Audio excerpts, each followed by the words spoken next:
Today we're going to be talking about what makes me mad about 401ks. So you might be wondering, that's kind of an interesting thing. Why is Carrie mad?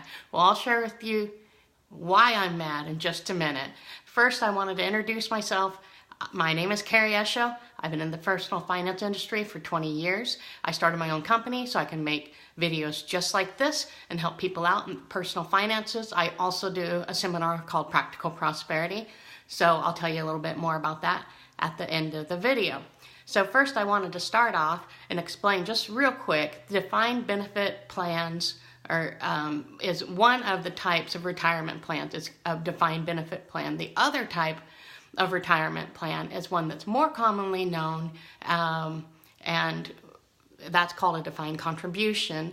And a 401k is a type of a defined contribution. So having said that, what happens with the defined contribution plan is, number one, the employee decides how much they are going to contribute. Number two, the employee decides how much or how those contributions are going to be invested within the portfolio. And then number three, the portfolio then will perform throughout the years. So at the end of that employee's career or termination with the company, what they have in their 401k is ultimately the summation of how much they contributed, how much the employer matched, how they allocated their investments, and then how those types of investments performed. So the first thing that I wanted to share with you about why I'm mad is each of those plan administrators are supposed to have a financial advisor who is available to the company. So, for instance, when it's open enrollment, there's a guy or a gal there that says that, this is the plan, this is what you do, and they help you get everything set up.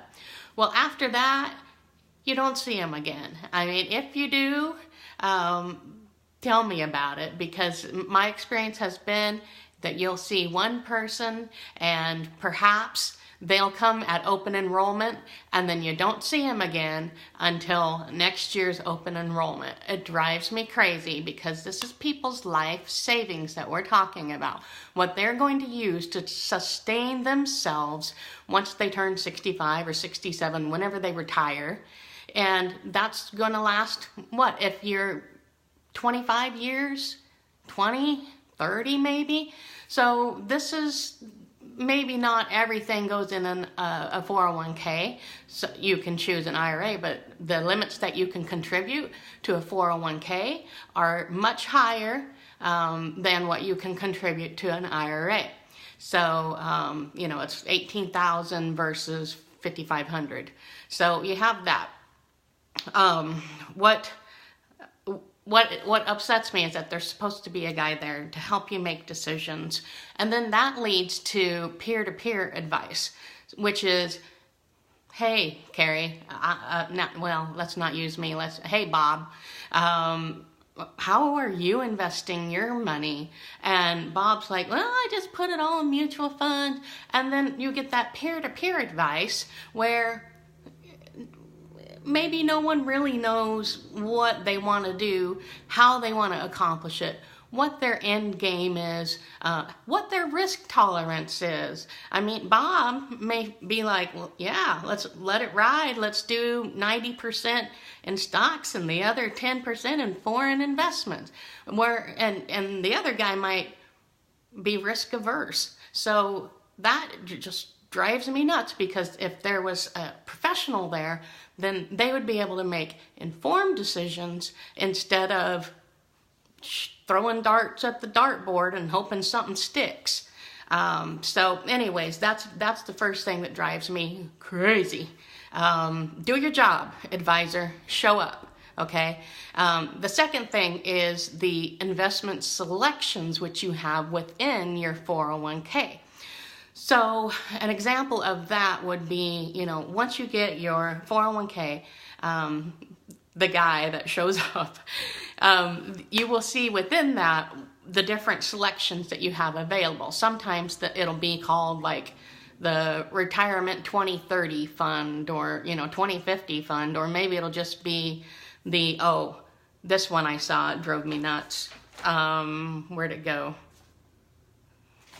Hold on, bear with me.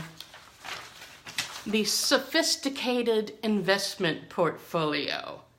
Yes, okay, give me a break, okay? Just tell us what's within each of the funds so that okay, this particular thing, if I allocate my contribution to go towards it, then if I have that there, these are the things I'm going to invest in. And that brings up, socially responsible investing. So if you have a particular company that contributes to a cause that you disagree with the cause, there's no way for you to say, I don't want to contribute to this particular retirement fund because that particular company is in it. Now, in order to do that, you would probably have to focus on an IRA. And so there's no way of really, unless they share detailed information with you on your investment selections, on your quarterly report that they send you, if you can't see what's within there, you may be investing in that sector or that particular company. So sector is like financials, healthcare, technology, those different types of sectors, okay? So I brought up kind of reading the statement. So you have pie charts and line graphs where they show you how your fund is performing against a benchmark of sorts. So that's great because you want to know, how am I doing against the S&P 500, for example. But then they throw in some cockamamie benchmark that you've never heard of, and okay, it looks like it's doing good because it's up against that, but if you put it up against the S&P, well, the story might be a little bit different. So you are kind of looking at it blind because, okay, I don't really know what all these pie charts mean. And then I saw one recently that was a box of 9 boxes. And it just had a circle of where that person's investments were going. And it was like small cap, large cap. Well, unless you know what capitalization is, you don't know if your goals are being accomplished along the way. So the way that those investment statements are formed or put together is another thing that just drives me crazy, because it ought to just be plain what's happening in your 401k, what's happening within those funds, and then what on earth, how it's doing, and if it's matching your goals and what you want to accomplish in life and where you want to be, and, the benchmark that you have for yourself. So, let's see here, right? Okay. So then another thing that just drives me bonkers is the rollover situation. So I have, in the past, because I have that experience. I had 6 years of experience as an advisor and an investment advisor. So people will say, well, I'm not with that company anymore. They'll get relocated or, find another position elsewhere, get laid off.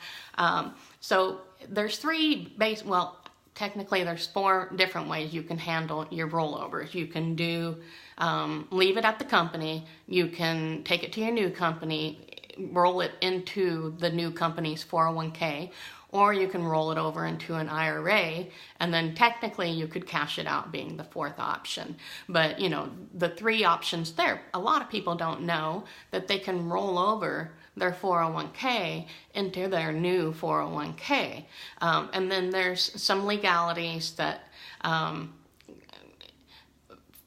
for instance, if you got into trouble with collections and they were going to come and seize your assets, well, 401ks have different protections than what an IRA does. And that'll be another story for another day. But those 401ks, people don't know. If they don't know all their options, like I've never been called down to an HR office on my way out the door when they're bidding me farewell, after you get your cake in the break room, and they say, okay, Carrie, these are your options that you can do now that you are not going to be with us anymore. Oh, well, that sounds like I'm passing away, but now that you're moving on to another company, these are your options, and what they are, and this is the pros and the cons. Maybe they call in that guy that's supposed to be showing up every now and again. Maybe they call him in and say, this is where she's going, this is what her goals are, and these are the different options that are available to you. So that is something that if employers would offer that, it would just make me so happy. But because they don't, it makes me mad. So that's another thing that drives me crazy, okay? Now, let's see here. I wanted to tell you the other thing that I wanted to say was about leaving your money with the company that you're leaving. So with that, you really kind of need to consider your options, because that is something you can do, or you can roll it over and have maybe a better selection in either your new company's 401k or your IRA, which most people, financial institutions that you can open an IRA with, most of them will have a much larger variety. Now, it doesn't mean that it's better or worse, full disclosure. It doesn't mean that it's better or worse. It just means that there are different options. And then again, your current 401k could have better investment selections, which might in the end get you a different result. After you put in your 30 years with the company, you might have better result by leaving it at your other 401k, or by contrast, you may have better success taking it with you to your new company, or again, like I said, with your new IRA. But a lot of people don't realize that they can roll it to their new 401k. If people realize that, they might make that as a selection if they felt like it was the best thing for them.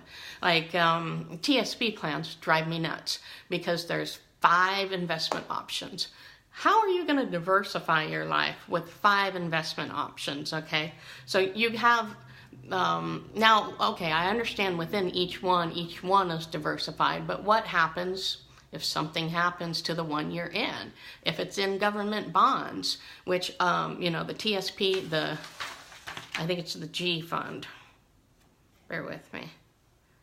Yes, the G fund is government securities, and that's what they say is within the G fund, okay? Well, if something happens to government securities, your one option that you were given for that type of risk tolerance goes bye-bye. So if you were able to, maybe put some in one fund and some in the other, but if you don't know what's in the fund, you can't make those types of informed decisions. So really, the part that just drives me nuts about this is that, you have a situation where you could be getting a better return, but you don't know about it, or you have a situation where you're looking at your peers and saying, I know you guys have engineering degrees, I know you guys are homemakers, or I know you guys, I trust you guys in your opinion, which you should, right? You should be in a circle of people that you trust, and especially if you're going to be asking them, what should I do with, my $100,000 or what have you. So why this bothers me is because they don't necessarily have any type of background. Maybe they took a course in college on investments, and maybe they understand what capitalization is, and maybe they have a good knack for investing. Well, you have those people may or may not know what they're talking about, okay? So that's why I wish the financial advisors would show up. And then also the other thing, there's a guy, I won't say what the website is, but there's a guy who has like a personal finance website.